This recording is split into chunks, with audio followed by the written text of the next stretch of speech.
in the studio, 2 people on the camera, 1 person running the screen, but also on the camera. So that's how these things go, and that's why you're here watching the second run of the beginning of the After the Previews Reviews This show. is all true things that you are saying right now. This is War for the Planet of the Apes review, and this movie is just unreal. It's like fucking insane. This dude. movie's awesome, and if anyone was here for the first attempt at this, like we said, this is one of our favorite movies of the summer, for sure. No doubt. No doubt. I mean, it's hard for me to say for sure because, I mean, Baby Driver's up there, but those two right now. For me, it passed Baby Driver. You think so? As a film, yeah. Like I was saying, like, just, and you know, for the audio listeners, we did a foul take, but luckily we had Alex. I just want to Messina. acknowledge the video people who are like, course. don't pretend that shit didn't happen. Of course, I can't be a bitch. But Alex hosted the Endgame show. This is After the Previews podcast, by the way. Reviews or whatever you want to call it. We're After the Previews Reviews. We're on the Constant Rotation Podcast Network. You find us on all audio feeds. Just look up Constant Rotation Podcast Network. You'll get this show as well as the Endgame show, which is live every Wednesday on twitch.tv/Constant. He let us know of our foul mistakes. But War for the Planet of the Apes, man, like I was saying, this shit is some of the best use of just environment and world building. Like it felt real as fuck, and it felt proper. It felt like this is the way it would happen if apes got a heightened level of intelligence and kept adapting. Definitely. What? Oh, sorry, I was just I was tripping on something. All right. Well, this is your show. Take it away. Anyway, no, we were talking about this before we started, but this is going to be a hard movie to review without getting into too many spoilers. Literally 15 minutes in, let's just talk about the marketing, though, and how they pitched this movie. They didn't take away from what the movie was in its essence of being a war with apes and humans. Right. And this big feud between Woody Harrelson and Andy Serkis' Caesar. Mm-hmm. But the root of the problem was never something that we needed an answer to.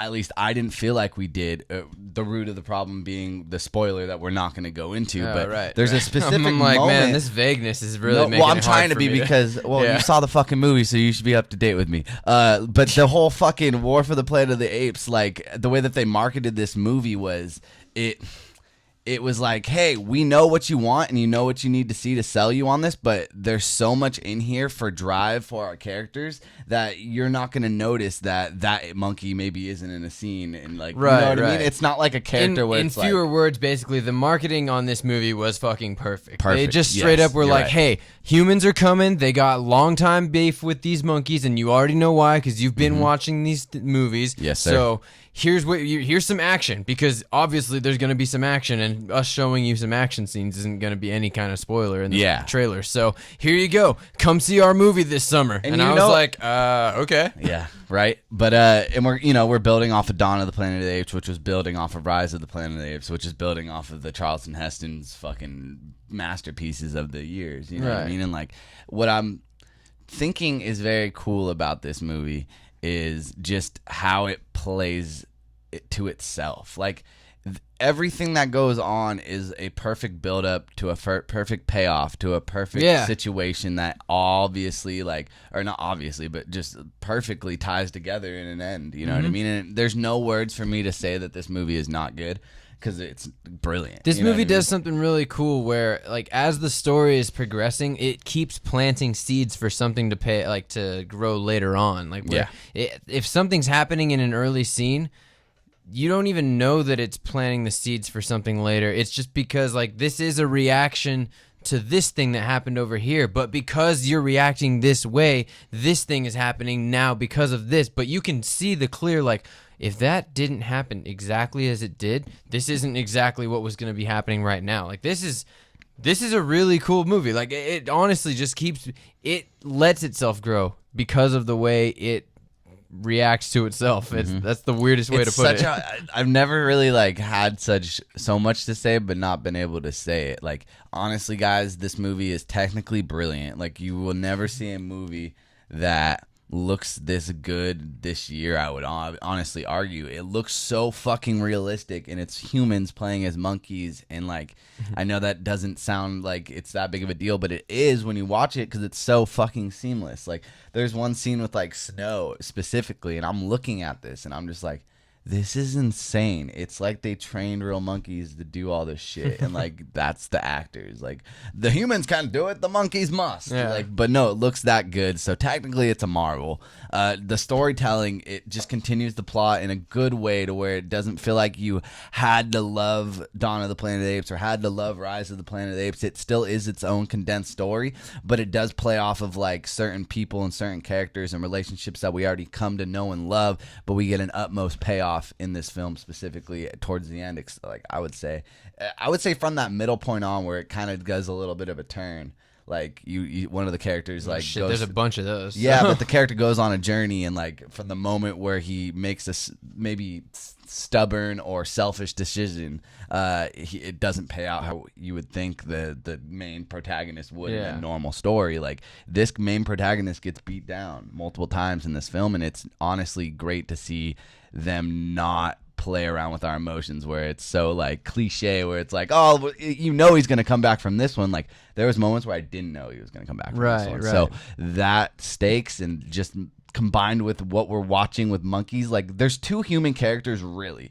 Like if you really think about it, there's the definitely. Colonel, there's the Colonel and there's the little girl. And the rest are apes talking, and whether it's subtitles, which there's a shit ton, or it's really just so keep basic. that in mind when you're trying to download this movie illegally on the internet. You're not going to be able to understand anything that's going on. Not at all if it's fucking so Chinese or whatever. Pay for the movies.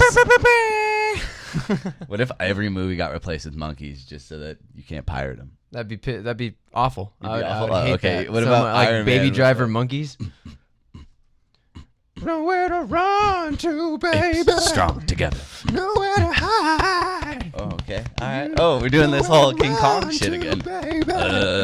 Nowhere to hide. I love that song, man. That trailer was fucking so cool. Yeah, Baby all Driver. the Anyway, let's music get back in, to War for Baby the Planet Driver. of the Apes. I feel like we need to just go away from this what I was just gonna say next was we got to get story? out of this non-spoiler Just get thing, people to want to love it. Yeah, you already know that we love this movie, and if you haven't seen it yet and you're trying to not get any spoilers, just whatever, go watch the movie now, because I'm, like I said in my reacts video, I'm inclined to give it a 10 out of 10. I really need to watch it again to know if there is any reason why I want to give it anything less than that. Yeah, but seriously, right now I'm still thinking about it. I have it at 9.5, and that's not me. Like honestly, when I said that, it's because I don't want to give it a 10 prematurely. Yeah. So there is a I guess possible that's tweet. fair. There's a possible tweet in my future where I will say, "Hey, Baby Driver, or not Baby Driver, fucking War for the Planet of the Apes is a 10 out of 10." Yeah. I need to see it again, but this is also a movie where I don't want to go see it again back-to-back days because it's honestly a lot to take in. Yeah, absolutely. There's a fucking we got to talk about it first. meaty piece of fucking filmmaking going on in those 2.5 hours, and it's impressive. I'm going to tell you guys right now, all you non-spoiler viewers right now, I'm going to let you guys know that going forward, when we get into the spoilers, I'm going to have to wait for Garrett to bring up anything negative about the movie because I can't think of anything right now. Maybe I might come up with something on the way. That's a good question. I have a negative, but it's a shitty negative. It's like nitpicky? Yeah, I mean, that's what we have to do sometimes on this show. Yeah, that's the point of it. We're critics. I will have a negative, a couple probably, but just know that if like you're waiting for them, they're not going to be like make or break for this movie. Yeah, exactly. This movie it's is not going to be amazing. something that's like, oh well, shit. Now I don't want to watch it. Exactly. Yeah, exactly. So definitely non-spoiler review. I'm gonna, like I said, initial reaction. I'm inclined for a 10 out of 10, but it could possibly go to a 9.5. But yeah. So 9.5 for me. Kyle's TBD. 10 right now.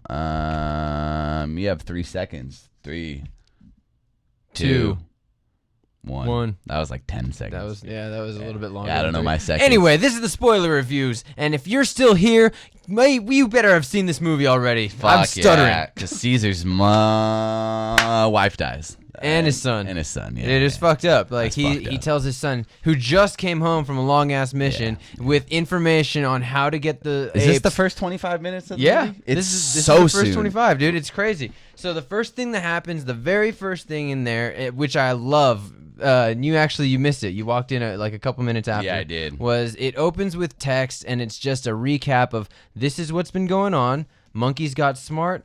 A disease came around, and it started turning humans into monkeys, and people were freaking out. Yeah. So we thought we saved it. That's what they were talking about in the last movie. Gotcha. They thought they beat it, but it's starting to look like it's coming back again, and now, it's bad stuff. Yeah, so I didn't know that, actually. So that would have helped, because I walked in and it was just these guys fighting, and then the whole disease side of the story plays out through characters and through moments and just various parts of the world. Like we're talking about, the world building in this movie is very impressive because everything makes sense. Like, it just comes together beautifully as, like, you know, how life does, where it's like, you ever look back on 2 years ago and it's like, you can kind of remember month to month through, like, maybe going through a Facebook post. on this day. You know what I mean? Like, you go through your Facebook post and it's like, I went to, who I was. I went to Blink 182 and I went to this, and like, maybe they're a month apart, but when you're recalling them because you're so far apart from when they actually happened, they seem like they're closer together. Yeah. That's what this film does really well, is like, all these moments are just timestamps on a timeline, but like, when you really start to feel and like look at all how everyone's reacting to the past moments on the same timeline, it makes sense to how they're reacting. And it's like, that's just subtle things like that in character development is so hard to do when you're writing a script and well, this isn't the spoilers. Be specific, because I don't know what you're talking about exactly. What do you mean? Well, I'm just saying, like, okay. Like, just the whole preface of from where we were last film, where we had like the very first film in this franchise, this new franchise with Rise, is we needed the human character to be just as much on screen as the monkey. That's what we needed to have happen, because that's introducing the audience to this new world of Planet of the Apes. Right. Then in this next one, we had Rise of the Planet of the Apes. Or no, sorry, what's it called? Dawn of the Planet of the Apes. And that movie is probably 65 to 70% mainly an ape is on screen. You have Jason Isaacs' whole, room, or no, what's his name? Jason. Fuck, he was a big deal for a little bit, man, during that 2014 era. He was in a lot of movies, but it's Jason something, I'm pretty sure. Yeah. Anyways, so that motherfucker, and he has his kid who's Cody Smith-McPhee, the guy who plays Nightcrawler now in the new X-Men films. That whole character group is there as a supporting character to Caesar very clearly in the movies, but you still need that relationship to show and segue the conversations between characters. Just between apes, because it's very hard to just have monkeys on screen if they can't talk, right? Like how we talk. It's very hard to continue a movie. But they did that very well in that second. So well. But one would argue that it wasn't that hard.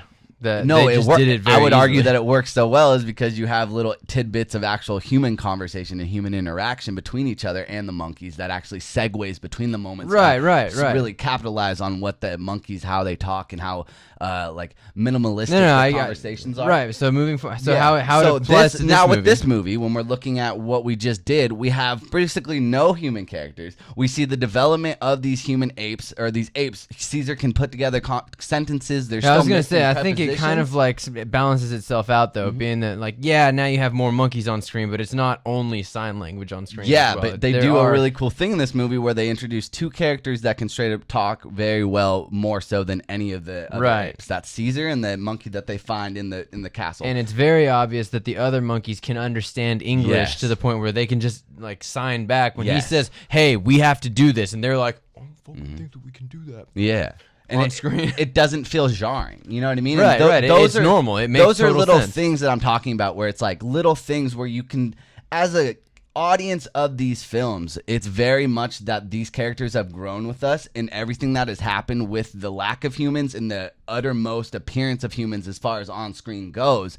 Like, you're seeing a very beautiful progression with Matt Reeves' filmmaking, and that's something that I don't know if he did on purpose, but that's what yelled out on screen to me. When I was watching this movie, there's something very marvelous about it. And just the whole war side of things makes sense with Dawn as far as the plot too. And like just the amount of years and the way, I want to just highlight if you noticed this, but. Well, first I want to summarize that last point that you were making that I want the viewers. Did I make a point? No, you did. Absolutely. No, you did completely. I wanted to just make sure that before I summarize that I get them the right message. The main message of that point that I'm getting, or that I feel like we want you to take home, is it's not when you watch these bilingual monkeys, and that's exactly what they are. They're basically bilingual. They can understand one language, they can sign back in another, and have a fluent conversation with two different modes of interaction. That to us very well with that interrogation scene in the beginning. Right, like the gorillas on the human side. Yeah, exactly. He's understanding both sides. Exactly, exactly. So all that going on,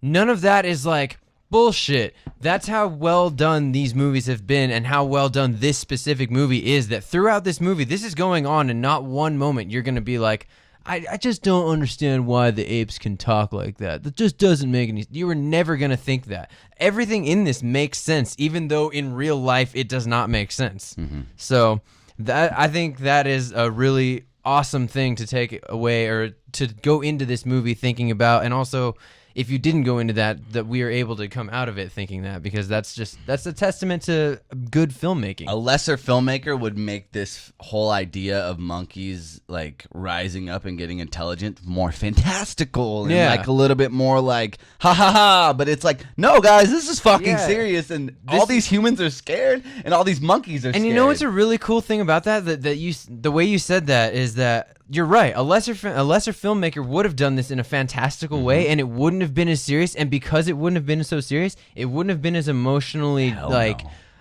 just wrenching, like gut wrenching. Yep. Like this. And I know Matt Reeves didn't do the first film, but what he was able to do, what he was able to take from those, and like literally the jump from Rise to Dawn is. I literally have goosebumps thinking about it, because it's so impressive to take a beginning story, and then look at what Rupert Wyatt did in that first film, and then have another filmmaker come on. Where that first film's amazing too. It's better than it needs to be. Yeah, but then it goes from great to amazing.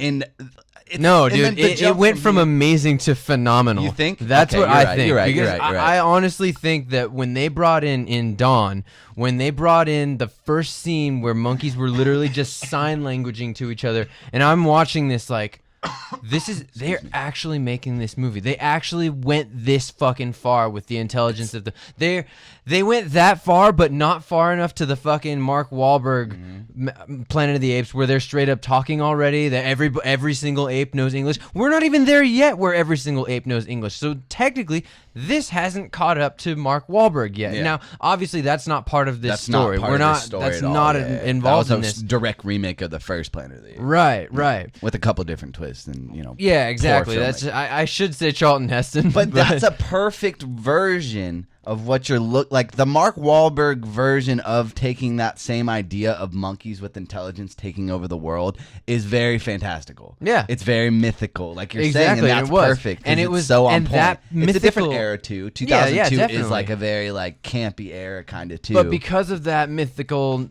feel that movie had, it wasn't as emotional as this one was. Because I guarantee you go and rewatch that movie, the saddest scene in it, you're not gonna even feel half of the hell no. Like the first sad scene in this movie. And there's no real love interest. No, like in any of these movies, and I know that Caesar has a wife, and I know that like they have children. That's not an important thing. The love interest is like Caesar's son. The new, yeah, pretty. By much. the way, Caesar has another son, and that's like spoilers. You know this shit, but like like Caesar has another kid, and like it's his baby kid, and that's the only kid that survives, and like that's really the love interest. And it's other than that, it's like his colony. You know what I mean? And like his group of monkeys. I want to verify Fox made these movies, right? Because it really Universal, I thought. No. It really makes Fox. Fucking sense. It is 20th century. Yeah. How the fuck do they have so much faith in this franchise, and yet X-Men can't take the seriousness note from this movie? Like, how does that get developed in house, and yet they take so different approaches to each? When I think if you were to look on paper, it's easier to go more fantastical with like. Comparing War for the Planet, like I'm just saying that it's really a shame that like we don't get the same love TLC that this franchise has gotten with a like visionary like Matt Reeves. And like, you know what makes me sad is like watching these trailers. Actually, I try not to watch any trailers now. I watched the first one, and that was it. Yeah, I watched clips of the first one. So, but when I went off about marketing, I could have been wrong. No. You're more or less right. I would have heard in a podcast that is fucking exactly. Someone would have said something. Someone would have said something. But that scene between them looking at each other with the water in the trailer, you don't even think. Yeah, you don't have any idea. Yeah, but it makes sense why he's so pissed. Yeah, why Caesar's so mad. You know the dude was in there, and you know that he broke into their place, and he was like, "Hey, and like, you think I'm a that's threat." Enough. Exactly. And also, you don't know that Caesar's really trying to be this peaceful, because he did just kill Koba at the end of the last one. You're so right. you know he's got some anger in him. Did you think Koba was really dead? He is dead. Just to clarify, yeah. he makes multiple appearances through like psychedelic trips. I don't know if I knew that he was dead. Because in the end credit scenes of Dawn, he like there's that roar. There was Koba's roar, and it's like, yeah, God and damn it's like, and those things are like, man, like, what if it was just a nightmare? Yeah, I guess. I don't know if I really knew. I just didn't really think about it. I try not to think about cliffhangers too much until the next movie. So let's get into kind of like the army side of things. So yeah, definitely. From the moment that the movie starts, it starts with a straight up war, and they basically show that like the apes just want the woods. First thing you see is the special forces that are Woody Harrelson's men. Harrelson's not with them, but they're sneaking up through the woods up to the apes' lair, and you see that they have apes on their side, like they're slaves, and they call them their donkeys. You guys know this, but yeah, that's the first thing you see, and I was like, whoa, these apes. Trader apes? What the shit is this? Yeah. And it's like you find out later that it's all Koba's apes, and they're afraid that Caesar won't let them live, and blah blah blah. But it makes sense, dude, because in every society, no matter what body of people you will have subgroups and subcliques and subcultures of people rising up to like act as the opposition of your methodology that you're portraying. You know what I mean? And like to still see the big figurehead of that subcult of apes is still dead, but the methodology still is ingrained in those motherfuckers. Right. And there's so much that they're gonna go against like Caesar's group of people's arch nemesis and like, you know, join the humans. And that's such a sick ass plot device. Like so sick. But it doesn't seem campy. Like I didn't mean plot device that it's like drilled in your head. They use it well, and it makes sense for why they do it. This is just as believable as all the colonists who sided with the British when the Revolutionary War was going on in America. It's a thing that happens in real life, so why wouldn't some of the apes go and serve Harrelson? This guy, these apes somehow figured out that Woody Harrelson's men are getting rid of all the fucking monkeys everywhere. So they're like, maybe if we help, then he'll spare us, because I don't want to die, and they can do it. So that absolutely makes sense. Why not? So I liked that. I really liked that. That one kid who has the crossbow for some reason, he always has his crossbow. I like that they kept going back to him like he had some kind of internal struggle going on, like as if that was going to be a big plot development later on in the movie. But then they just fucking blow him up with a grenade launcher. I was like, what? Yeah. Yes. And that's a lot of like the complaints that I was going to show is that guy had zero arc, but you don't really need to see him have an arc because the whole idea is that like the pure soul doesn't always win. Like that it's just his presence on screen is just a symbol for how good of a person Caesar was in the beginning of that film, and how that one choice has just like hit the first domino and just spirals down. Yeah. And he doesn't need an arc because no one's going to actually give a shit. I don't care what his family is. I don't know why his drive is. I don't care why he works for Harrelson. I don't give a shit. Like, that doesn't matter. Exactly. But the fact that they played on it as if it was gonna have an arc, like, you're like, is this guy gonna fucking, like, is he gonna turn it around? Is he gonna save the apes somehow? Yeah, right. But the fact that he didn't, the fact that it was like, this guy, you almost want, like, some people, some people were in that theater like, oh man, I want that guy to be the good guy. Because you don't cast pretty boy actor and give him a crossbow and make him special. I thought he was pretty shitty, by the way, as far as acting goes. I don't know. I thought he was just there. Like, every time he was on screen, it's like, oh, is that the same? Yeah. I feel like he was just there, but I liked that he was just there because, like, in some groups, need a substantial role at all. Right, exactly. And like, think about your friend group. There is that guy who is just there, and like that's the truth with every group of friends. Like, if we want to be honest, and I'm probably that guy. I'm definitely that guy groups for sure. So yeah, like that guy just being there. Everyone has one of those guys in the group, and if you don't, then you're that guy. Yeah. But go for it, man. But yeah, him just being there, I like that because then like it's like he's that guy. It's like, yeah, you know, there's this guy that we keep seeing, and like Harrelson keeps kind of looking at him like maybe he has an opportunity to speak up and not be that guy who just happens to be there, but he's a kind of a coward too, and that's why when he got sent back to Harrelson after Caesar let him go, he didn't say, hey, maybe we shouldn't kill these apes. Maybe they're good, like they're good souls and everything, and they're just like, you know, we can harmoniously live and shit. He didn't do that shit. Lesser writing would do that. Exactly. He went to fucking Harrelson and he was like, hey man, Ape was trying to be a good guy, fucking let me go, but they're over here. Let's go. Let's do this shit. That's his mission. Exactly. And you know what I mean? And like, even when you get into the scene where Harrelson's like explaining to Caesar, like, you're taking this way too personal, bro. This is just an act of war. Like, I didn't kill your family. I love family. that scene so much. I the love best that scene in scene the film, so much, arguably, dude. man. Like, that is a person who thinks solely with logic, zero emotion at all. Right? I loved that so much And because then you like learn when that even got birthed was how he had to kill his son. Exactly. He got infected. And he's like, the minute and that they happened, didn't I drag was that reborn. story on. No, not at all. That story lasted a solid 5 minutes, and it was That done. was and it was, storytelling through dialogue at its finest. Exactly. It was perfect. So I love that scene because there are people every single day with. I mean, I like to take movies and think about them as a more important thing than they really are because I think that messages can be sent well through movies. So I think take stories this are the one most for what it important is. thing we have as a society. Absolutely. You know what I mean? And just Take this story for what it is. You have a story about a guy who thinks he's doing the right thing, who at his core he knows he's doing the right thing, even though he's killing his own people. He's killing all these monkeys who are trying to be happy monkeys and shit. They're just trying to live happily. He's killing all them because he thinks he's saving the world of a virus that's gonna turn people into monkeys. And he wasn't wrong. No, he wasn't. As horrible as the dude was, all that logic adds up. yeah. And in real life, people say things like this. They'll say things they do horrible things to groups, specific groups, because in their mind, the logic adds up. And it's true, the logic does add up, but in a perfect world, you don't think with only logic. Sure. So you have to have some kind of emotion. You have to be compassionate with people. And that's where you see his real character flaw, because even though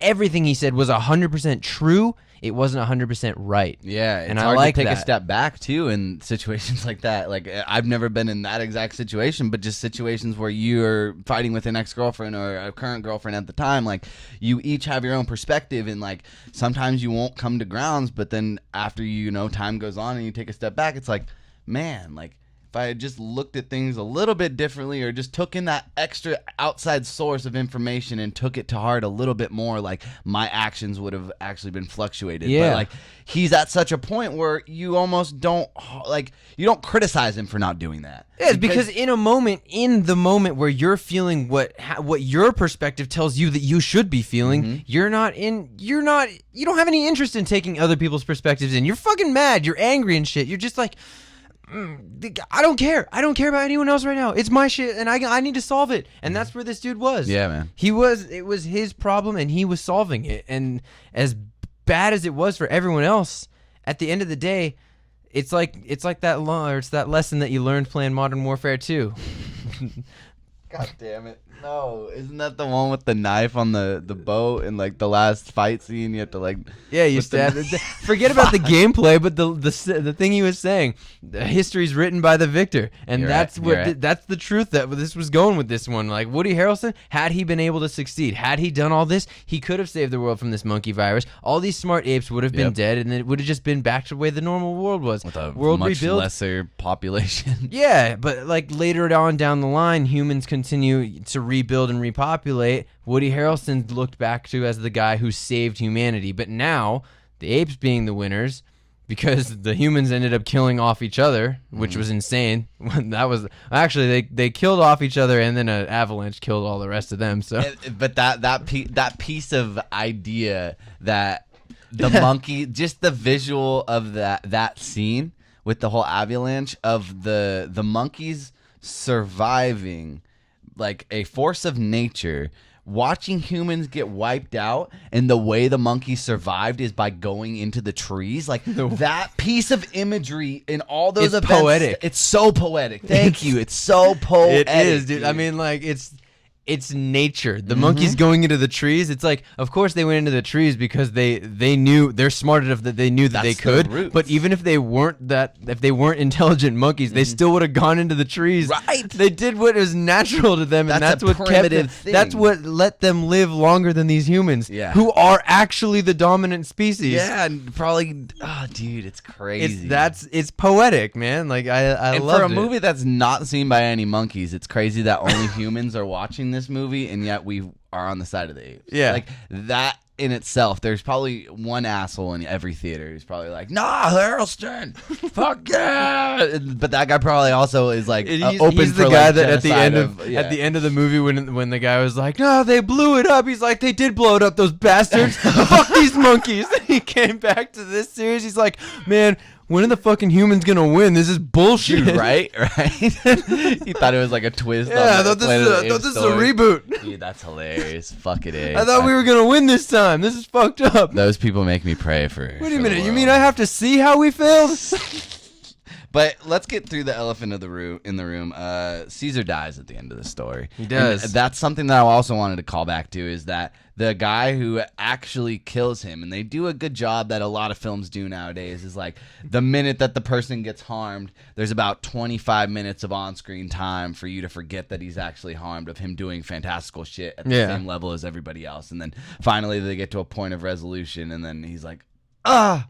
And they don't do it in the sense where it's like, this is fucked. It's like, I would believe Caesar wouldn't say shit. And I would believe that Caesar is strong enough as an individual to will himself to get to the point of completion where he's like, no. Adrenaline. I choose when I fucking die. Yeah. I'm not going to die on this turn. She's like, this wound is not going to get me killed by fucking snow. Yeah. But not by goddamn snow. That's frozen water. But the one guy who killed him, man, is the guy that he let go in the beginning. Mm-hmm. And that's the guy that got blown up with. And I like that because even though that dude did end up killing him, even though he let him go in the beginning, he didn't get to know that he killed him because before he took that kill shot, he got blown up with fucking grenade. You're right. But I like that. It's something for us to know, and it just comes back to that one moment where that's literally where the domino ticked, and it's like a good intrinsic, it's the exact counter position to what we just said about Harrelson and not taking the other side into account.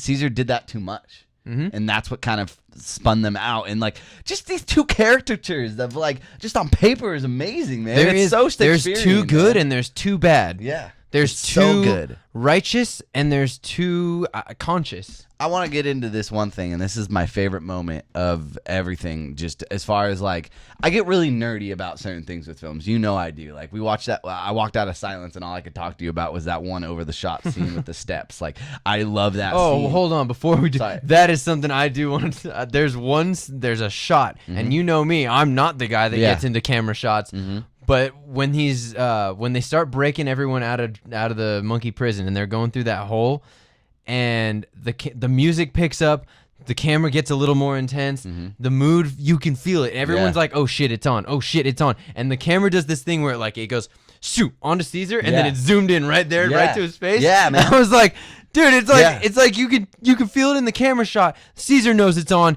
It actually is on. The audience knows it's on. It's almost like Caesar knows there's an audience and he wants us to know that he knows that it's on. It reminded me of Spielberg's use of the camera in Jaws, where like Brody's on the beach and like he just said that his sons could go into the water and someone yells shark, and he's reading his newspaper on like the sandy beach on a beach chair, and what it is you zoom.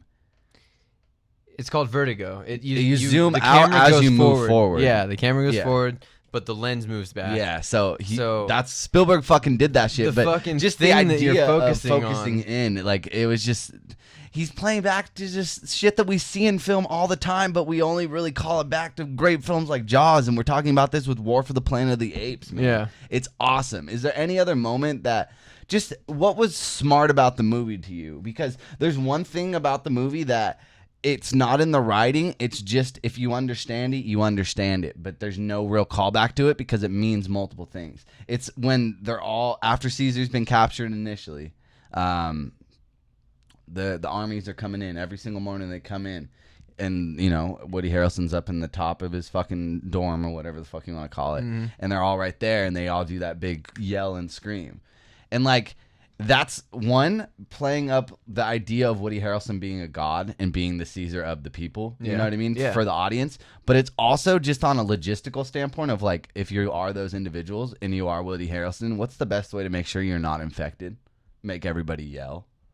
It's so genius. I didn't even think about that. So fucking smart. Like, I literally thought they were going to play. I thought there was going to be a moment of dialogue from the second that first yell scream thing was going on where everybody had to report, like, is the person next to you okay? Like, I thought that was why they were doing it, and then they never mentioned it, but that's what they were doing. It makes sense to me, and I want to call Matt Reeves right now and just be like, hey, man, is that what they were doing? Is like, for a logistical standpoint, other than to just be like the stereotypical grunts of an army, you know? Yeah. But that would make sense because there's no way you could do that chant and yell like that. Harrelson did. He always just watched them. He never like... He never asked. He never responded to them or anything. It's almost he never like thanked them. Like, you're damn right. Like, you should be doing that. Or like, yeah, thank you for building me up like that. It was just I like want confirmation on this. I really do, because if that's what he was doing, like, Matt fucking Reeves, dude, thank you for taking over Batman, because Batman's only gonna benefit from shit like that, man. Just smart, reasonable actions that actually tie into the world and the environment that you're like. I keep saying that, and I'm sorry if you don't know what I mean, because it sounds so weird to get like that nerdy over this, but like, seriously, man, what he did with this movie is impressive. It's impressive. And is there anything else in the story besides that? The whole like, it's not a single moment. It's the way that the story changes. It's like the movie changes genres throughout. Like, you've got at the very beginning is a very obvious, like, they show you the soldiers and they got messages written on their, or nicknames written on their helmets, and it's like Full Metal Jacket, like, you know, like one of them says Ape Killer and stuff like that, you know, and you can see very clear, not so much references to other films, but where there's a mood that is it's like a mirror of a mood from another movie, and it's not the same type of movie. Like, you've got Full Metal Jacket in the beginning, in the first scene, then you've got him after he gives the people, or what's it called, after his family dies and he decides he has to go out on his and get the colonel back, you know, and that was the ignorant choice I was talking about earlier. Right? Yeah. No, I knew what it was. Like, and I was like thinking that's what it is, but I don't know. No, for sure. But yeah, after his family dies and he decides he has to go after the colonel, and his friends come with him, and they're like, we're here with you, man. We're helping you out. That was very Lord of the Rings, and no one would ever say Lord of the Rings is the same type of movie as Full Metal Jacket. True. Right? You're right. Then you've got further on, Caesar gets captured after he decides or they find this little girl, right? It turned into season 3 of Lost when he got captured, by the way. It reminded me of Kate and Sawyer in the cages. There's that, and then it reminded me of Rescue Dawn from early 2000s Christian Bale movie. True story. Probably that's where this got, Lost probably even got ties from that. But just the idea of holding the protagonist captive and then putting a body of people to work for your own gain of a physical structure is a theme that we've seen everywhere. That's how the fucking real life pyramids got built, exactly. I mean? So it's like, that's something that like you're literally seeing, and it's like, oh, it's just slave labor. This is a part of society, and this is a circle of life. Whenever there's a more superior group of people that suppresses another group, there's always going to be slave labor. We're all slaves. It's just different. It's a different form of it now. So. Slave of my own emotions. Yeah, we're all we're slaves to banks and shit. So. Oh yeah. We could, that's a consultation show. Yeah, we'll get into that one day, but that's a whole different thing. But anyway, no, I like that the movie was able to like, you could compare this movie to a whole bunch of different movies that are not at all the same type of genre as this one or each other. Yeah. And it's still, even though you can compare all those different genres, this movie has elements from all those different genres. It's a good movie. It didn't feel clustered. It felt like a perfect collage, you know? Right, yeah. You see a collage on the internet and it's just like look at any of the Star Wars collages, man. Like the covers of the Star Wars DVDs, it's like that perfect. There's all kinds of elements from different parts of the movie that don't have anything to do with each other, and it's like none of this stuff happened together, but I don't argue with this picture. It is perfect. And that's what this movie felt like to me. It was like, dude, you've got prisoner movie, you've got action adventure, you've got a fantastic, like a fantasy battle of the 5 armies, quote unquote. Yeah, like, you've not got Hobbit, but that's what I decided to use. No, it's exactly. like an epic showdown of 2 sides, and it's. And even then, like that ending of the Hobbit series versus the beginning of the Fellowship of the Ring, those are 2 completely different types of story. Yes. And it's like that is all encompassed in this movie, and it doesn't, like, again, it doesn't feel clustered. It's just, it is a perfect collage, and I really like that about this, because we've seen this attempt We saw that with Batman v Superman, and it's just not good usually. And this was not just good. Like, again, this was phenomenal to me. Like, I would say this is a phenomenal movie. And I think a lot of that came from the extra year that they gave Matt Reeves. Yeah. Matt Reeves specifically asked, I'm not like... I'm not jumping into this, and it's not going to be 2 years...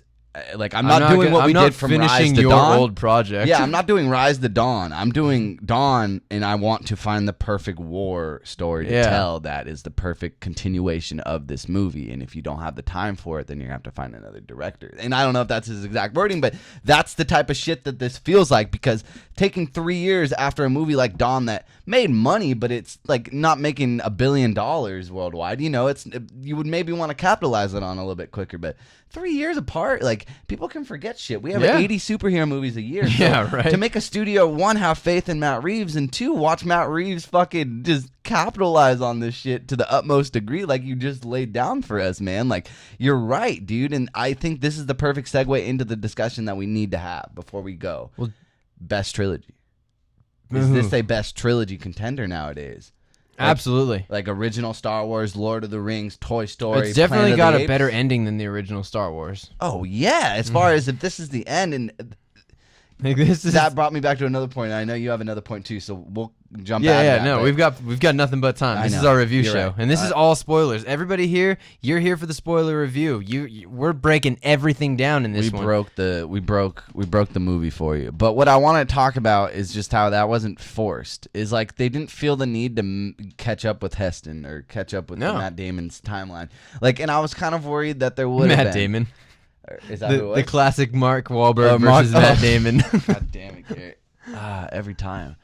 Anyways, it's him and fucking Benicio del Toro and Javier Bardem. Yeah. I mixed those four people. I mixed the pairs up all the time, man. It's awesome. Not for them, but for me.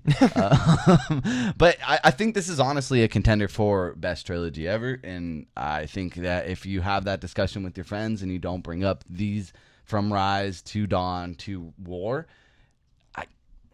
that's hard. That's a tough one, man, because your draws to Lord of the Rings show how much that, like, that's what I'm you saying. Can say that about, like, Valerian, I'm sure, like, oh yeah, there's styles of Lord of the Rings, but that's you trying to upsell the idea of Valerian. Just how I think if someone said that, it's like, yeah, but this like is us already like this movie is already great, and on top of that, dude, it made me think of Lord of the Rings. Yeah, like, and it's like no one's arguing like, yeah, but it's not as good, guys. Like none of us had said that. I didn't jump at him for saying that. Like you don't just throw around those words like Star Wars, Toy Story, Lord of the Rings, and this fucking Planet of the Apes trilogy that started in what 2012.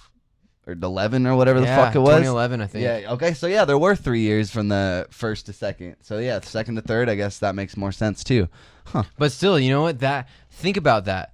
They put 3 years of difference between these movies, and now we're comparing this trilogy to the original Star Wars, which also took 3 years between movies. And have faith, studios. Like, be more like Fox, and Fox, be more like yourselves when it comes to X-Men. Like, I don't know what the fuck this is, because the more we talk about it, it just makes me mad, man. Now it's making me think maybe Kinberg's got some issues. Kinberg has hella issues, man, and he's literally the director of this new X-Men movie. Yeah. It's his first movie he's ever going to direct. And we'll see.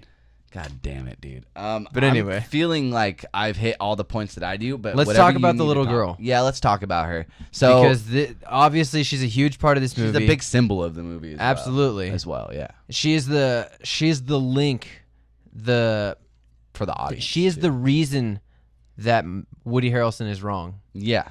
She is 100% the reason that he is wrong. Yeah. Because Harrelson is driven by his fear of losing his humanity. Yeah. But she actually really, Caesar is the proof that Harrelson's wrong, because Caesar operates on the same basic level as humans. Yeah. So really Caesar's the proof that he's wrong, but seeing that she has the group of apes not like accepting her is the one reason that she's wrong, like he's wrong. Is like that's the thing, is like this one group, these two opposing focus groups one is accepting of the other. What do you mean? As long as you show respect towards the other one. Oh, right. Like if that girl had a gun, like they would have killed her. You know what I mean? Like if she was in her bed when they were going in through their house and she had a gun pointed at him, probably they would have had to do what they had to do, just like they had to do with the other one. That's just what the idea of it was. It's not like they wanted to kill him, otherwise they would have just done it. They're not animals. Exactly. You know what I mean? And they're not going to kill a little girl. They're animals, but they're not animal. They're not beasts. Mm-hmm. You know? Yeah. So shit, we're all animals. Yeah, you know what I mean. But yeah, definitely. I meant the like. No, I get what you. Yeah, exactly. In case the people are like, they are animals. These Monkeys fucking are guy animals. getting all tid picky. Anyway, dick picky. Is that what you said? No, because that's my favorite line ever now. Is dick picky. That's gonna be our thing now. No more nitpicking. We're all dick picking. Dick picky sounds like a trailer park. Dick picky trailer park. Dick picky sounds like the cute new like thing that it's gonna be once people are like accepting of dick pics. Like, oh, I got another dick picky in the mail, or like someone sent me a dick picky. That's gonna be welcome a thing. back to the Planet of the Apes review. Like we stopped calling self-shot pictures. We stopped calling them we stopped calling them that, and we started calling them selfies because it got cute. It was a trendy thing to do. Now dick pics are gonna get trendy. Dick picky. We're gonna call them dick pickies. Jesus Christ! I think this is a showing that the girl was great, and like just the conclusion.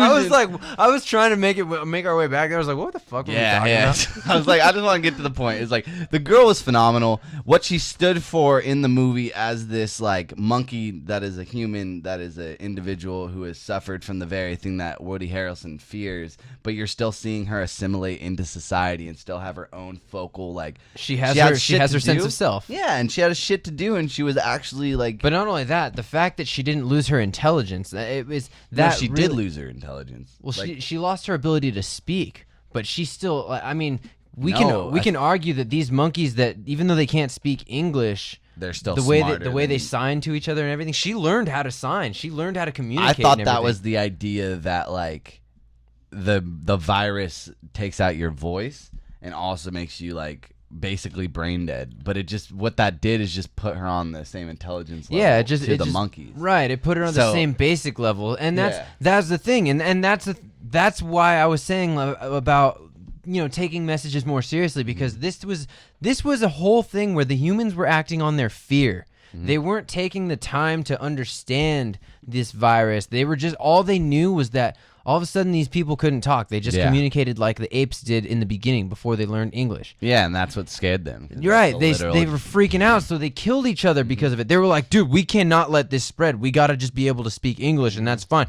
Boom, kill them all. I'm going to kill my son because of it too. Boom, killed him too. There's like a sense of argument to be made, though, is like if they just accepted it, then the apes and the humans would have lived together in a harmonious world. Just the apes would have been the smarter individuals. Right. Well, smarter in meaning. Well, I'm saying is that a outside perspective? Is that a solution that could have come to terms if they never killed if the humans didn't decide to kill each other off because of the disease? Do you see that playing out where the apes? Well, I see it playing out. I don't see it being a good movie. Yeah, but hell no, that's a terrible movie. That's why I don't like the movie. Hey, can we talk about this? Yeah, sure we can. Okay, the end. All the humans. Yeah, right. Human sign language trying to be interpreted to monkey sign language. Monkeys. And they're just like, this isn't the same. We're fucked. Monkeys are speaking English like, come on, you guys. What the fuck?